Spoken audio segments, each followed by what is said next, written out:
جب فرعون ڈوب کر مرا تو سمندر نے اس کی لاش کو اللہ کے حکم سے باہر پھینک دیا، جبکہ باقی لشکر کا کوئی نام و نشان نہ ملا۔ یہ واقعہ آج سے 3500 سال پہلے پیش آیا تھا۔ مصریوں میں سے کسی نے ساحل پر پڑی اس کی لاش پہچان کر اہل دربار کو بتایا۔ فرعون کی لاش کو محل پہنچایا گیا۔ درباریوں نے مسالہ لگا کر اسے پورے شان اور احترام سے تابوت میں رکھ کر محفوظ کر لیا۔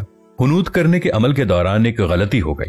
فرعون جس سمندر میں ڈوب کر مرا تھا تو مرنے کے بعد کچھ عرصے تک پانی میں رہنے کی وجہ سے اس کے جسم پر سمندری نمکیات کی ایک تہ جمی رہ گئی تھی۔ مصریوں نے اس کی لاش میں نمکیات کی وہ تہ اسی طرح رہنے دی اور اسے اسی طرح حنوط کر دیا۔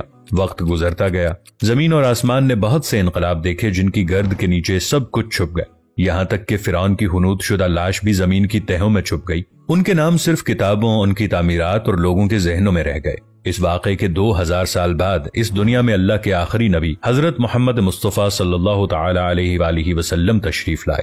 ان پر نازل ہونے والی آخری کتاب میں فرعونوں کے قصے بڑی تفصیل کے ساتھ بیان کیے گئے، اور اسی سلسلے میں اس فرعون کا جسم محفوظ کرنے کی بابت آیت نازل ہوئی۔ اس کی سچائی پر سب اہل ایمان کا پختہ یقین تھا، لیکن وہ سمجھنے سے قاصر تھے کہ اس خدائی کا دعویٰ کرنے والے کی لاش کہاں محفوظ کی گئی اور کیسے اسے عبرت کا نشان بنایا جائے گا۔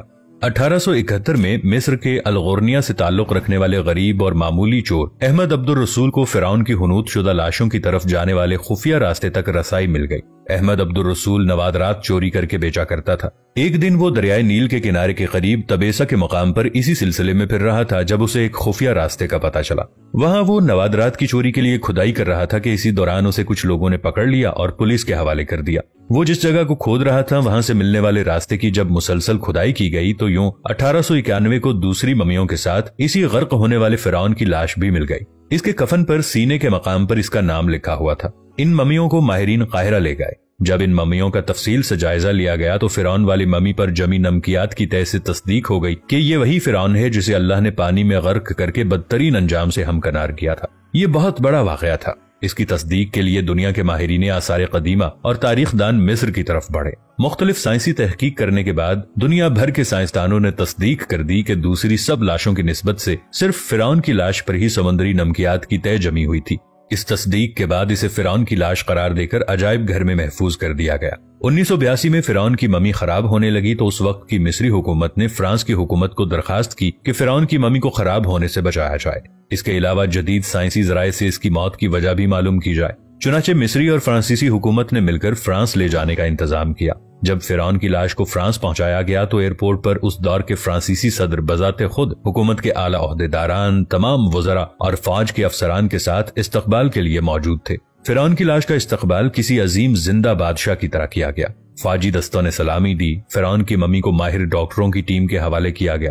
اس ٹیم کی سربراہی ڈاکٹر مورس بوکابے کر رہے تھے۔ مائکروسکوپ ٹیسٹوں کے ذریعے ممی کے تمام اجزاء کا باریک بینی سے جائزہ لیا گیا تو معلوم ہوا کہ اس کی لاش پہ سمندری ذرائع ابھی تک موجود ہیں اور موت کی وجہ بھی پانی میں ڈوبنا بتایا جاتا ہے۔ ایک بادشاہ کی موت پانی میں ڈوبنے کی وجہ سے ہو، یہ ڈاکٹر مورس کے لیے حیرت کی بات تھی۔ اس نے اس ممی کے بارے میں مزید جاننے کی کوشش کی تو اسے معلوم ہوا کہ اس بادشاہ کی موت کے حالات مسلمانوں کے نبی حضرت محمد صلی اللہ علیہ وسلم پر اتری کتاب قرآن مجید میں تفصیل سے درج ہیں۔ اسے علم تھا کہ جہاں سے اسے یہ لاش ملی ہے وہ اسلامی ملک ہے، چنانچہ تجسس کے ہاتھوں مجبور ہو کر وہ مصر پہنچا۔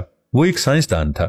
اس نے اس معاملے میں مصر کے ایک سائنسدان سے ملاقات کی اور اس نے قرآن پاک کھول کر اسے سورہ یونس کی آیت 90 تا 92 کا ترجمہ لفظ بلفظ سنایا۔ فرعون کا خدائی دعویٰ کرنا، اس کا پانی میں ڈوب کر مرنا اور پھر پانی سے نکال کر اس کی لاش کا حنوط ہو جانا اور پھر دوبارہ لاش کا ملنا اور پھر اس کی لاش کو جدید سائنسی دور میں دوبارہ محفوظ کیا جانا، سب کا اشارہ ایک جانب تھا اور بہت واضح اشارہ تھا۔ تجھے بعد میں آنے والوں کے لیے عبرت کا نشان بنا دوں گا۔ فرعون کی لاش ایسے محفوظ کر کے دنیا کے سامنے لا کر رکھ دی گئی ہے کہ انٹرنیٹ کی ایک کلک پر، رسائل و جرائد پر، ٹی وی چینلز پر اور عجائب گھر میں اربوں انسانوں کی آنکھوں کے سامنے کری اور قابل طرف حالت میں موجود ہے۔ سوچنے کے لیے کہ عبادت کے لائق اور ہمیشہ رہنے والا وہی ہے، سب کا خالق اور رازق وہی اللہ ہے۔ ڈاکٹر مورس نے آیات کا ترجمہ سنا تو اسی وقت پکار اٹھا کہ یہ دین سچا ہے۔ اس کے بعد کلمہ شہادت پڑھا اور مسلمان ہو گیا۔